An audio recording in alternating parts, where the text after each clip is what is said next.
tonight we got a ranked-on-ranked matchup in the Big Ten with Iowa and USC. So the Trojans need a little bit of help to get into the Big Ten championship game, but if they win the final 3 games on their schedule, Iowa, Oregon, UCLA, a spot in the CFP might be there for the taking, but they cannot look over this Hawkeyes team. Iowa, if you remember, hung around with Oregon, but ultimately dropped an 18-16 heartbreaker at home to the Ducks on Saturday.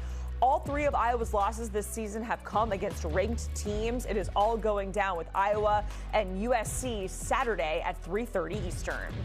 Let's break down the matchup with our college football analysts Tom Fornelli and Shehan Jeyarajah. Gentlemen, when we think of USC and this offense and the deep ball and the big plays and all of those things, how are they going to adjust going up against this Iowa defense, Shehan?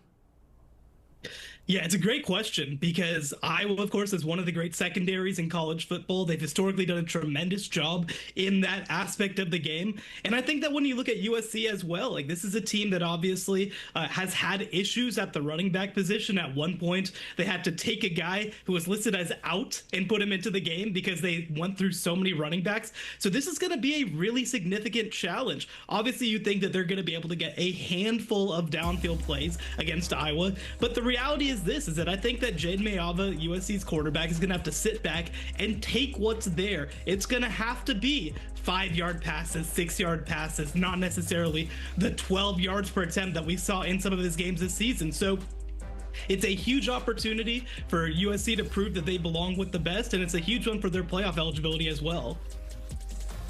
Yeah, I think Shehan hit on a great point there. I think part of what you have to do anytime you're facing Iowa and this defense is take what they're going to give you, because Iowa's entire intent on defense is to get you to take things that aren't there and try to force things so that way they can take a turnover and get the ball back for their offense. And as long as you don't make mistakes and don't force stuff that's not there, you're typically going to perform pretty well, especially if you're USC and you look at the talent that you have compared to what Iowa has. Like the one big difference here is USC has 2 NFL receivers. We have seen Iowa's secondary struggle at times this year. If you go back to that Indiana game, the scoreboard didn't really show up, but they did give up big plays in the passing game. They gave up big plays in the passing game against Rutgers. We have seen people get to this secondary, and I think personnel-wise, there's plenty of reason to believe USC can do so. It's just, will they be able to do it, or will Iowa be able to bait Jayden Mayava, who has shown a tendency to turn the ball over from time to time? Will they bait him into bad throws? That's going to be an interesting thing to watch on Saturday night.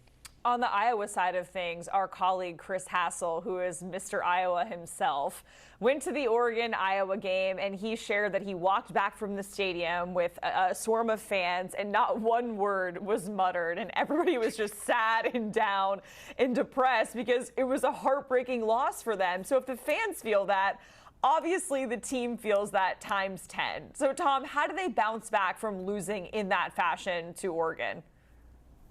It's a tough question to answer because it's not just the Oregon loss. Like, this is a team that, if you look at their recent slate of games, you're talking about facing Penn State in that first game after James Franklin was fired and they lost Drew Aller for the year. But still, a tough opponent comes to town and you kind of find yourself in a slobber knocker. Then you get Minnesota, and yeah, they blew the doors off the Gophers and beat them 41-3, but that's a huge rivalry game. So there's a lot of emotion that goes into that. And then everything going into Oregon last week where you come close, you nearly pull off the upset and you just come up just a little short. Now you're traveling across the country to face a USC team that is still playing for a playoff berth, and we have seen the results show it is difficult for the Big Ten teams that have to travel across the country for these road trips. They usually do not perform nearly as well as they do at home, or at least on other regular road trips. So that's something Iowa has to figure out. So you look at these run of games, you look at everything that's been on the line, you look at how close they came and that disappointment from last week. That is probably Kirk Ferentz's biggest challenge all week, is making sure he keeps this team locked in and keeps them ready to go. But I have faith, given Kirk Ferentz's history in Iowa City, his team will be mentally prepared for this one. Yeah, and I think that that's the thing, right, is that you look at those losses on the schedule, all of them have been incredibly painful.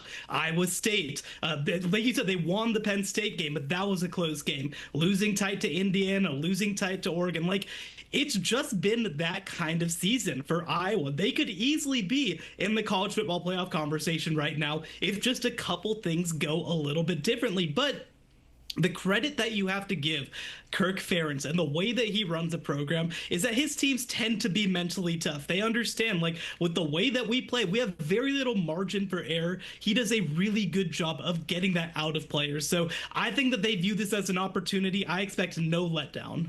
Okay, it's time for a game pick. Iowa, 6.5-point dog. Shehan, what do you like?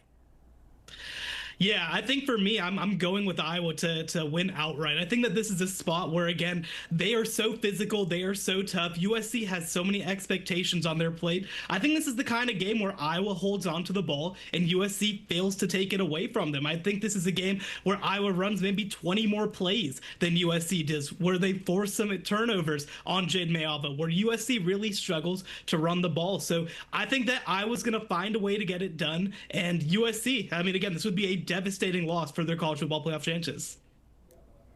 I'm going the opposite direction here. I am taking USC. I think if we look back at last week's game against Oregon, it was a matchup that played in Iowa's favor, both from the fact that the weather made things favorable to the Hawkeyes at home, and also the fact that Oregon was dealing with a number of injuries at the wide receiver spot, at tight end, at right tackle. They weren't really able to get things going via the air. I think USC, a much healthier team. And also, if you've looked at the weather forecast for this game, they say it never rains in sunny Southern California, but it's going to be raining in Southern California for this game. And the difference is they play on actual grass in the Coliseum. It is very difficult to cover Mekhi Lemon and Jacoby Lane on, dry ground. Try doing it on slippery, muddy turf because it's been raining all day.